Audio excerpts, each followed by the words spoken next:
عليكم. ازيكم عاملين ايه؟ النهارده هنعمل شنطه سهله جدا، هي بغرزه القوقعه. انا عملتها بخيط كليم، طبعا تقدري تستخدمي اي نوع خيط. واستخدمت معاه ابره مقاس 7. الادوات اللي هنحتاجها سلسله، 4 حلقات معدن، حلقتين منهم هيكونوا متثبتين في الشنطه وحلقتين في الدراع، وشداد. لو مش موجود ممكن تقفلي الشنطة بطرفين الخيط، برضو هيدي شكل حلو. ده شكل الشنطة كده من جوه.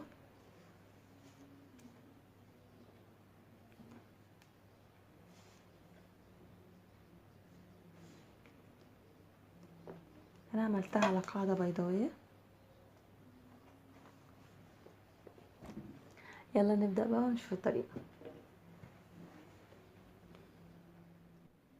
اول حاجة هنبدأ نعمل القاعدة، وهنبدأها ب12 سلسلة. 2 3 4 5 6 7 8 9 10 11 12. بعد كده هرتفع سلسلة، وفي اول غرزة قبل الارتفاع على طول هعمل اول غرزة حشو وهعلمها. بعد كده هشتغل في السلاسل اللي قدامنا دي كلها غرز حشو لحد ما اوصل للغرزة الاخيرة.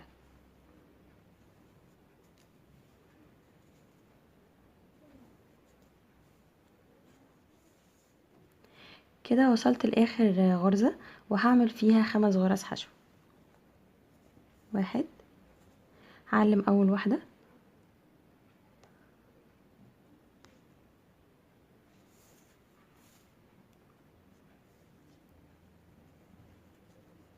2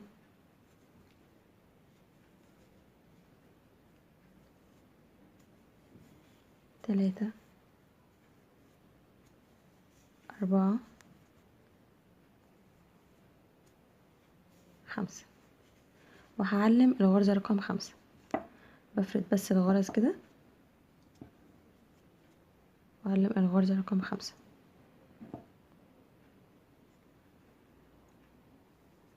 بنشد الخيط بتاع البداية جامد عشان نقفل المنحنى ده كده، وبعدين خيط البداية ده هاخده معايا واحنا شغالين بقى الغرز اللي هنا دي كلها هنشتغل قدامها غرز حشو، فهاخد معايا كمان الخيط بتاع البداية.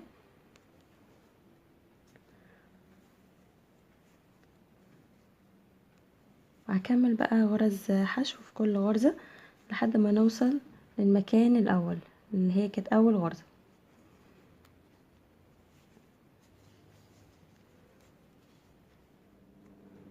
وصلنا هنا لاول غرزة بدأنا بيها.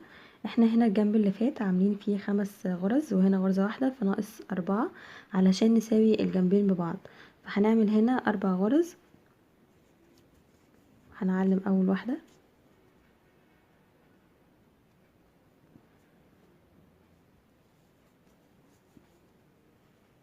2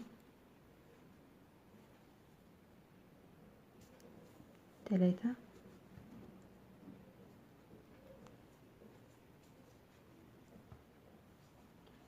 4.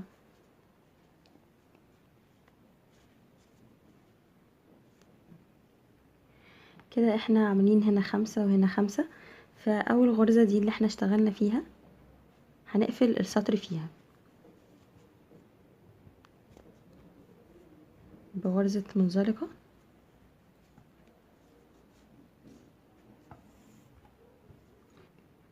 بعد كده هرتفع سلسلة، وفي نفس المكان اللي ارتفعنا منه هعمل اول غرزة حشو وارجع اعلمها.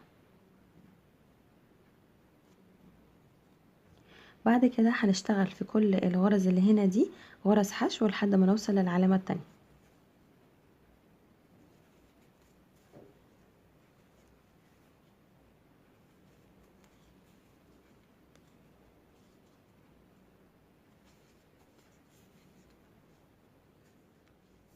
كده وصلت للمكان اللي فيه العلامة، واحنا هنا حاطين العلامات علشان نحدد لنفسنا الاماكن اللي هنعمل فيها التزايد علشان ما نتلخبطش واحنا شغالين. فهنا هنشتغل في الثلاث غرز اللي في الجنب، وهنا برضو نفس الكلام. فاول واحدة هنشيل العلامة هنا، التزايد هيبدأ بعد العلامة دي، ونعمل غرزة حشو ونرجع نحط العلامة تاني، وفي الغرزة اللي وراها على طول هنعمل 2 غرزة حشو تزايد،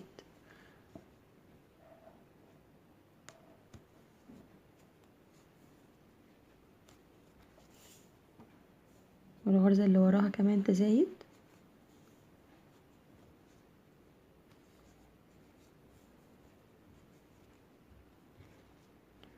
واللي بعدها تزايد.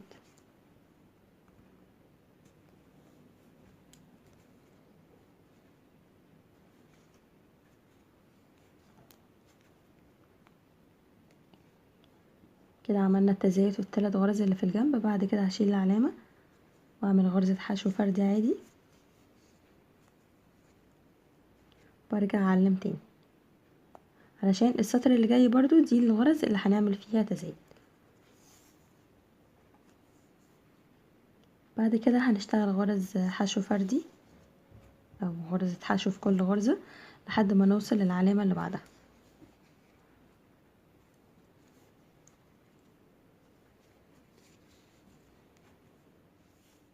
كده وصلنا للعلامة اللي بعدها، هنشيلها ونعمل غرزة حشو،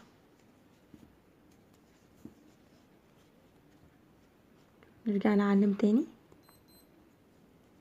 هنا الثلاث غرز اللي في الجنب هنا هنعمل برضو فيهم تزايد زي ما عملنا في الطرف الاول.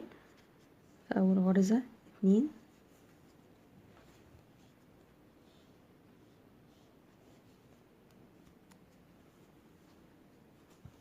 واللي بعدها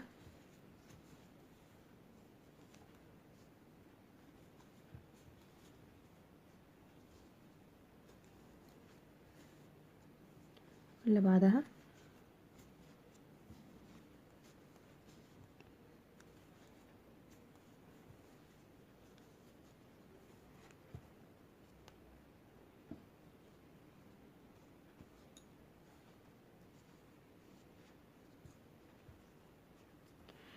كده عملنا التزايد في الثلاث غرز اللي في الجنب. هنا المفروض بقى هنقفل السطر في اول غرزة بدأنا بيها. احنا هنا الغرزة اللي عندنا دي كانت غرزة المنزلقة، ودي غرزة الارتفاع اللي احنا كنا عاملينهم في السطر اللي فات، فاحنا مش هنشتغل فيهم، احنا هنقفل على طول في اول غرزة في السطر الاول بغرزة منزلقة. بعد كده برتفع سلسلة، وفي نفس المكان اللي ارتفعنا منه بعمل اول غرزة حشو وارجع اعلمها تاني. هكمل برضو بغرز حشو هنا في كل غرزة لحد ما اوصل للعلامة اللي بعدها.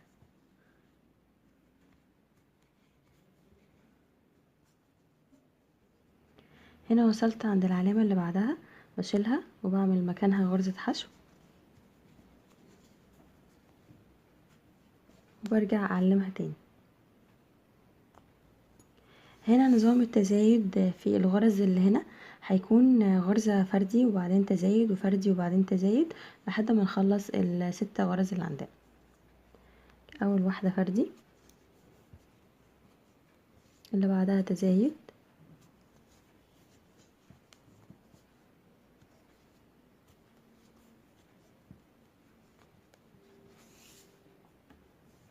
واللي بعدها فردي،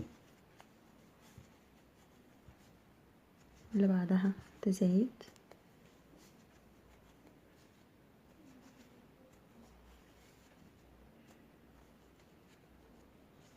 بعدها فردي، واخر غرزة هنا تزايد.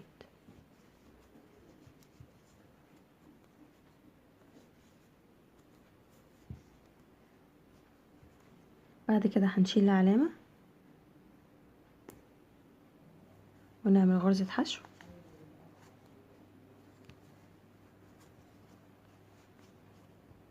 نرجع نعلمها تاني. هنكمل بغرز حشو في كل غرزة لحد ما نوصل للعلامة اللي بعدها.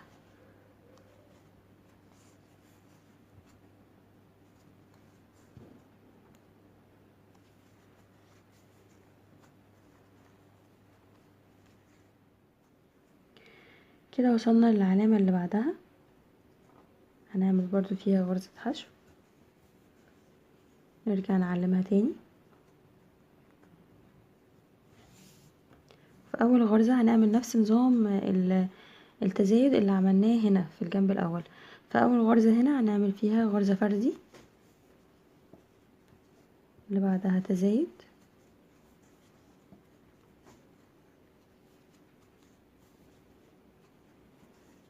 بعدين فردي،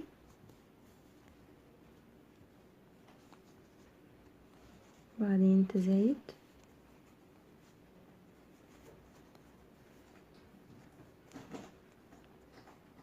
بعدين فردي، واخر واحدة تزايد.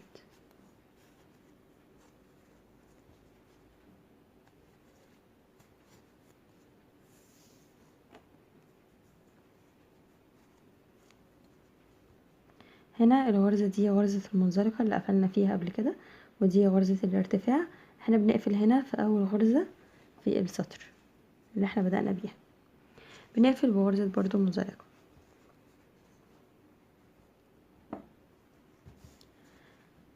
نظبط القاعدة كده. انا هكتفي بالمقاس ده، المقاس ده مناسب. هشوف كده مقاسه قد ايه. كده الطول بتاعها 24 والعرض 9.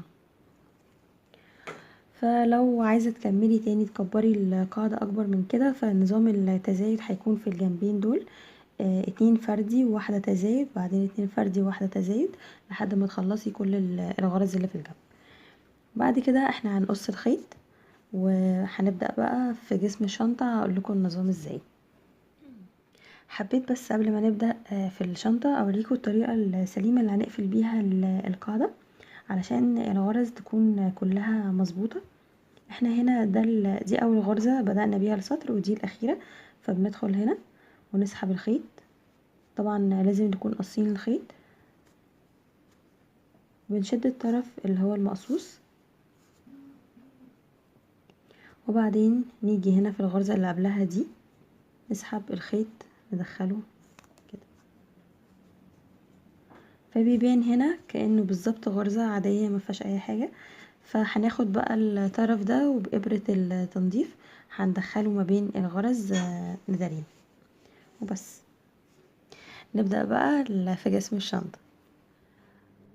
اول حاجة هنعملها هنشتغل اول سطر بغرز الحشو، هنشتغل كله في الحلقة الخلفية اللي هنا في الغرز دي. فهنبدأ اول حاجة هنثبت الخيط في اول غرزة هنا،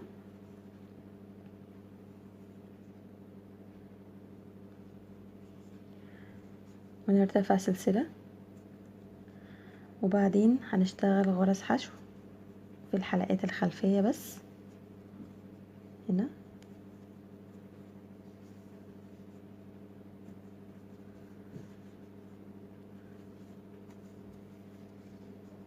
السطر الاول كله هيكون بالشكل ده.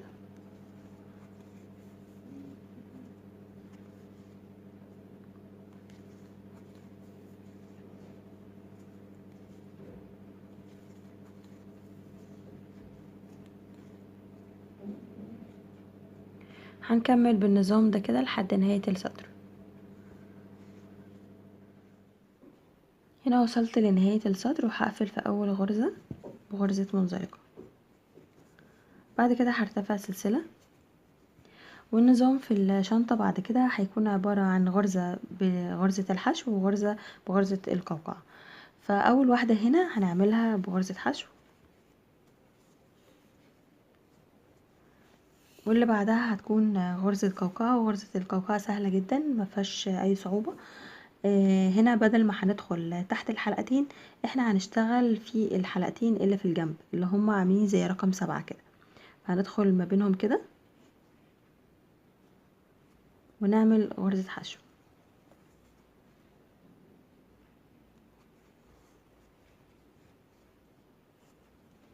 والغرزة اللي وراها هتكون غرزة حشو عادية، ونرجع نكرر تاني غرزة القوقعة. نخلي بالنا ان احنا هنشتغل هنا، لان رقم 7 ده او الحلقتين اللي في الطرف في الجنب دول تبع الغرزة دي خلاص، اللي احنا خلاص اشتغلنا فيها غرزة حشو. فاحنا هنشتغل هنا في اللي بعدها في الجنب كده،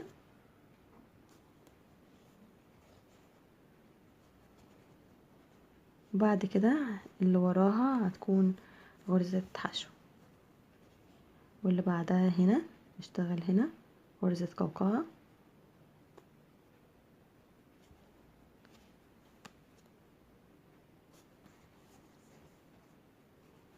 واللي بعدها غرزة حشو. هي بتكون واضحة قوي، الفراغ بتاعها بيكون واضح، فهنعدي فيها على طول غرزة حشو،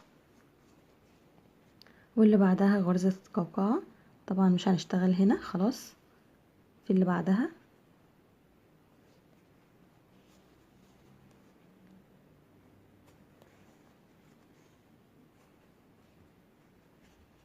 بيكون ده شكلها، وبتوضح اكتر مع كل السطور، كل ما تعدي في السطور اكتر كل ما الشكل يبان. فهنكمل السطر لنهايته بالشكل ده وبعدين ارجع لكم. كده وصلنا لنهاية السطر، فاضل اخر غرزة هنشتغلها غرزة قوقعة. بعد كده الغرزة اللي وراها دي غرزة المنزلقة، واللي بعدها الارتفاع، فمش هنشتغل فيهم، هنشتغل في اول غرزة هنقفلها بغرزة منزلقة. بعد كده هرتفع سلسلة. السطر التاني هيكون عكس السطر الاول، فهنشتغل مكان الغرزة اللي كانت حشو هنشتغل مكانها قوقعة والعكس. فهنا اول غرزة على طول عندنا اللي احنا كنا مرتفعين فيها دي، على طول عندنا كانت غرزة حشو، فهنشتغل فيها غرزة قوقعة.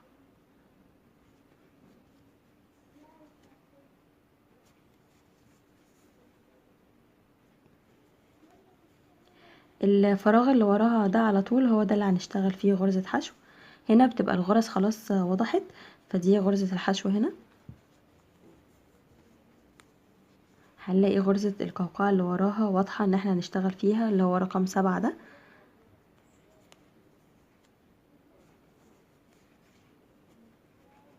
والفراغ اللي وراها على طول ده هيكون فيه غرزة الحشو. واللي بعدها نروح عند رقم 7 نشتغل فيها غرزة قوقعة،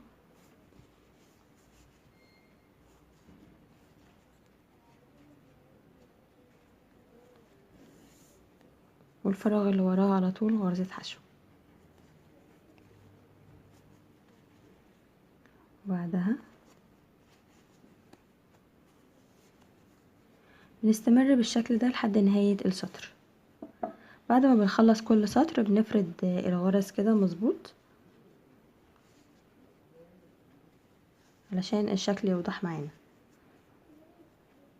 هنكمل السطر وارجع لكم.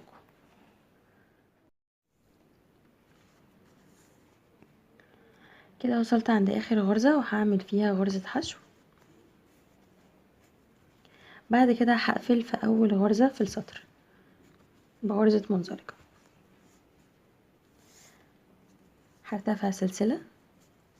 برضو نفس النظام هيكون السطر اللي جاي عكس اللي فات، فهنا غرزة قوقعة فهعمل مكانها غرزة حشو. احنا بنشتغل في اول غرزة على طول ارتفعنا منها، فاعمل اول واحدة غرزة حشو، وبعد كده هعمل اللي بعديها قوقعة، واللي وراها على طول حشو، واللي بعدها غرزة قوقعة. والغرز بتكون واضحة جدا فعلى طول بنشتغل فيها،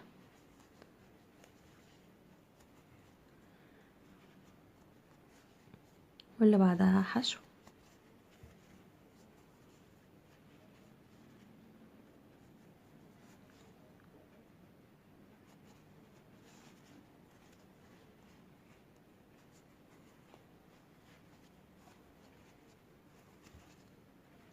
بفضل اكمل بنفس الشكل ده لحد نهاية الشنطة، لحد ما اوصل للمقاس اللي انا عايزاه. كل سطر عكس التاني. الغرزة المنزلقة وغرزة الارتفاع مش بنشتغل فيها، بنشتغل على طول في اول غرزة بنقفل فيها بغرزة منزلقة، وبنرتفع سلسلة وفي نفس الغرزة على طول بنعمل الغرزة التانية، سواء كانت حشوة او قوقعة.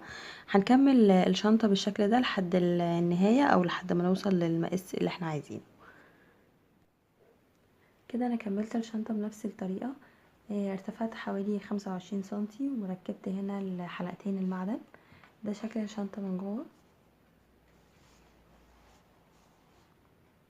كده. دلوقتي بقى الخطوة الجاية ان احنا هنركب الشداد. احنا هنستخدم خيط من نفس نوع الخيط اللي كنا شغالين بيه. هنيجي كده من ظهر الشنطة، هنوصل حوالي 6 غرز في النص، وهنبدأ ندخل الخيط في الصف الاول على السطر الاول كده في الشنطة كلها.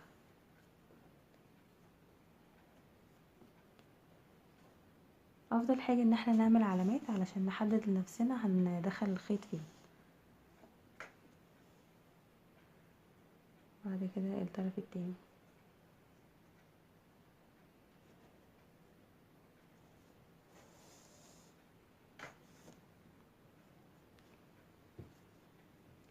هنا في الجنب من عند الحلقة احنا كنا عاملين هنا الحلقة دي على غرزتين.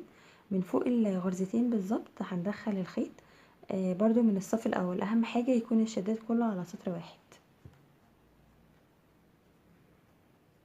هنسحب الخيط كده،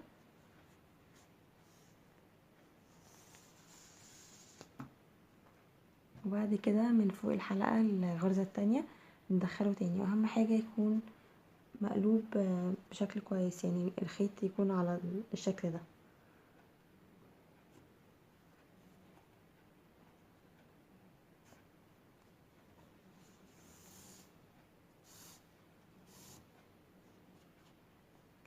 هنعمل برضو الجزء التاني بنفس الشكل،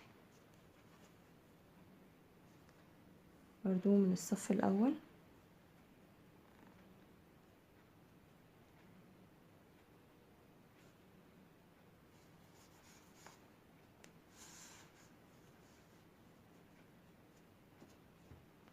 من الناحية التانية برضو الغرزة التانية هندخله تاني.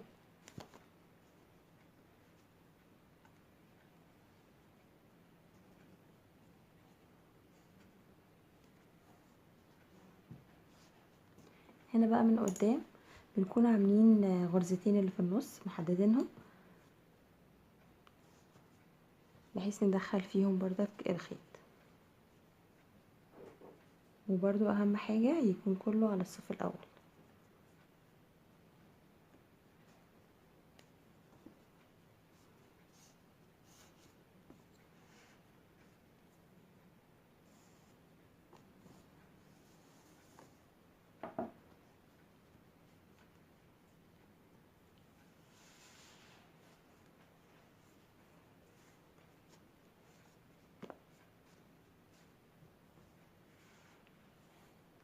كده احنا كنا استخدمنا القطع البلاستيك دي قبل كده، برضو هنركبها هنا، وهيكون كده شكل الشنطة لما تتجمع كده.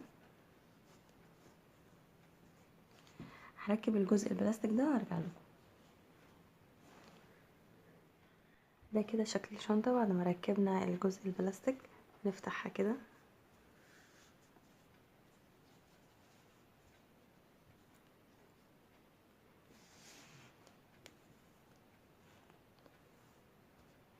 الخطوة اللي بعد كده ان احنا هنعمل الايد بتاعة الشنطة. علشان نعمل دراع الشنطة فاحنا محتاجين قطعتين معدن زي دول كده. هنستخدم اول واحدة، هنعدي الابرة كده ونسحب الخيط ونعمل سلسلة. هنخلي الخيط ده كده معانا، ومن تحت الخيط ومن تحت الحلقة هنعمل غرزتين كده. 1 2. اسحب الخيط كده شده كده معانا هنا غرزتين. هنلف كده، ومن تحت اول غرزة هدخل واسحب الخيط. خلي معايا على الابرة، والغرزة اللي وراها برضو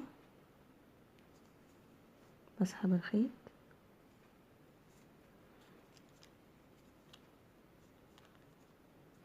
كده بقى موجود معايا 3 حلقات. هلف الخيط واعدي من اول حلقة واحدة بس، وبعد كده هعدي من 2 كون عندي هنا غرزتين اهوت، واحدة هنا ليها طرف امامي وطرف خلفي، والغرزة الاخيرة. الغرزة اللي في النص دي هدخل ما بين الطرفين، في واحد هنا قدام اهوت، واحد زيه ورا اهو. انا هعدي ما بينهم هما الاتنين كده، وبعدين اسحب الخيط واطلع بيه. اما الغرزة الاخيرة بقى، فهنا من الجنب في زي مثلا رقم 8 كده، فهعدي من وراهم هما الاتنين من الطرفين دول واسحب الخيط.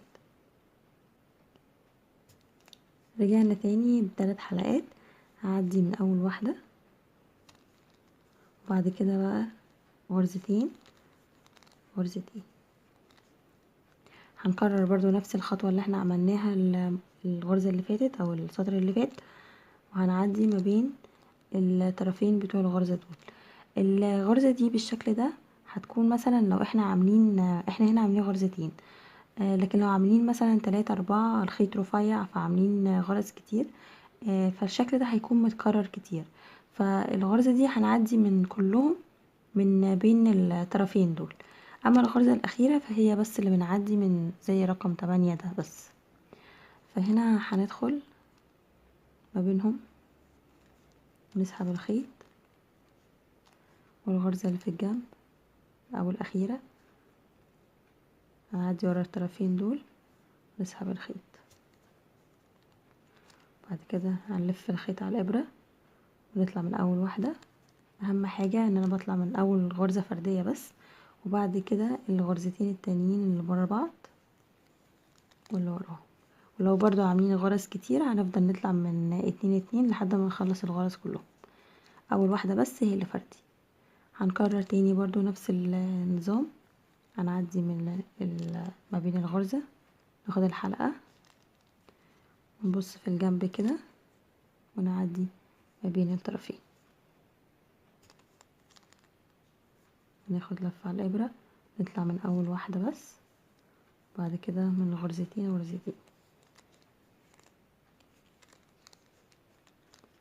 زي كده الشكل. هنفضل بقى ماشيين بنفس النظام ده لحد ما نوصل لمقاس الايد اللي احنا عايزينه. انا كنت عاملاه مقاس 22 سنتي، فزي ما تحبوا تكملوا تشوفوا بقى انتوا عايزين توصلوا لحد فين. انا هكمل الدراع كده، وبعدين اوريكم هنوصل الجزء الاخير او الجزء التاني ده ازاي. كده انا كملت الدراع بنفس الطريقة، ده كده الشكل من ورا. دلوقتي بقى علشان نركب الجزء التاني هندخله كده هنا، وبعدين هنشتغل بنفس الشكل اللي كنا شغالين بيه. هدخل برضو في الغرزة دي واخلي الخيط معايا، والغرزة الاخيرة اسحب الخيط اطلع بيه. بعدين برضو هعدي من اول واحدة، بعدين تانية،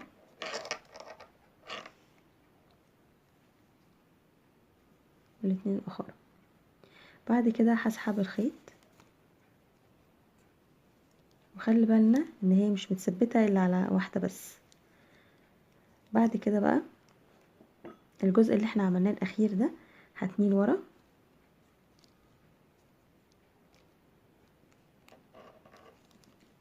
انا هنا في الاول خالص ده كده شكل البداية، فانا هحاول ان انا اقرب من الشكل ده.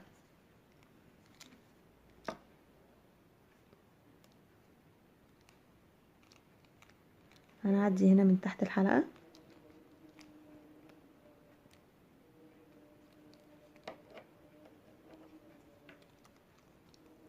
اسحب الخيط واطلع بيه الناحية التانية.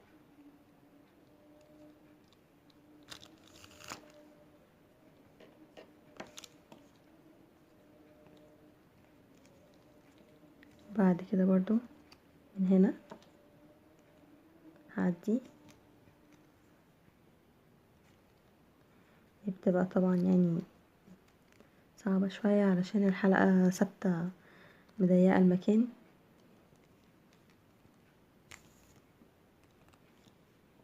شده وارجع برضو تاني على نفس الغرزة دي تاني، اسحب الخيط.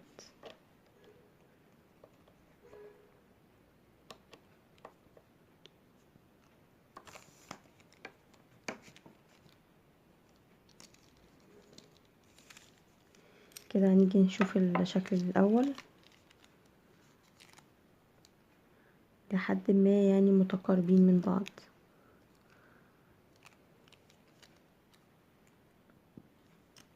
بعد كده بقى الجزء اللي ورا ده هنبتدي ان احنا بقى نداريه جوه الخيوط دي، بس هنسحب هنا بس من هنا كده عشان نثبته بس.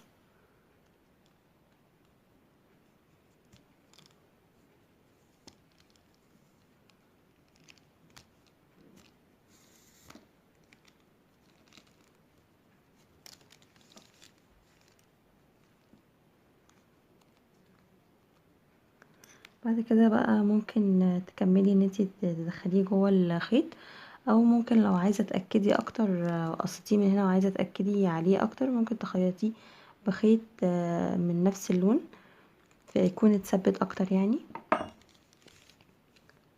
بس هو كده ده شكل الدراع. الخطوه الجايه بقى ان احنا هنركبه في الشنطه بعد ما نقص الخيط. ناخد بالنا ان الدراع بالغرزه دي بيكون فيه مطه شويه، فنعمل حسابنا على كده واحنا بناخد المقاس. دلوقتي بقى هنركب الايدين. اول حاجه بس هندخل السلسله،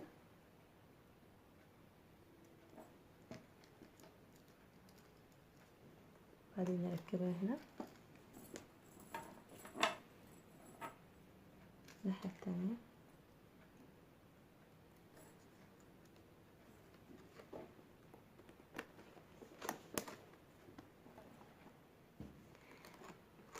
ده كده الشكل النهائي للشنطه.